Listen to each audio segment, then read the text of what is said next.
कौमी तहकीकाती एजेंसी ने बड़ी कार्रवाई करते हुए हिजबुल मुजाहिदीन के चीफ और दहशतगर्द सैयद सलाहुद्दीन के बेटे की प्रॉपर्टी जब्त कर ली है। ये जायदाद 2 मंजिला रिहायशी मकान की सूरत में है जो सलाहुद्दीन के बेटे सैयद अहमद शकील के नाम पर दर्ज है। ये मकान रामबाग के नरसिंहगढ़ इलाके में वाक़ है।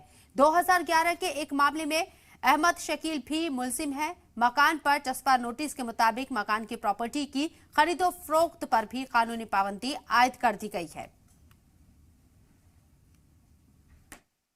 एनआईए ने आज जम्मू कश्मीर के श्रीनगर के इस रामबाग में एक बहुत बड़ी कार्रवाई फिर से की। आपको मैं बता दूं, आप यहां पर के इस ये जो मकान यहां पर आपको दिख रहा है कि ये सैयद सलाहुद्दीन जो कि हिजबुल मुजाहिदीन का टेररिस्ट है, टॉप कमांडर है उसका, इसके बेटे का जो है ये मकान को आज सील किया गया है। आपको एक बार हम दिखाएंगे। यहाँ पर ये जो नोटिस फॉर द अटैचमेंट्स भी लगाई गई है। यहाँ पर साफ साफ इसमें खसरा नंबर और सर्वे नंबर भी दिया गया है। और जिसका ये मकान है उसके बड़े बेटे का, जिसका नाम है सैयद अहमद शकील, जो कि 2018 में ही अरेस्ट हुए थे। उसके बाद 2021 में उसको सरकारी नौकरी से मुअत्तल कर दिया गया था और आज उसकी प्रॉपर्टी को सील कर दिया गया है। और साथ ही मैं आपको बता दूं, जो सैयद सलाहुद्दीन टॉप टेररिस्ट जो है हिजबुल मुजाहिदीन का, उनकी असली प्रॉपर्टी जो है डिस्ट्रिक्ट बडगाम के सईबुग एरिया में है। कुल मिलाकर अगर बात की जाए तो जांच एजेंसियां चाहे एनआईए हो या एसआईयू हो, लगातार जो है एजेंसी में जो भी मुलवस है उन पे शिकंजा कस रही है।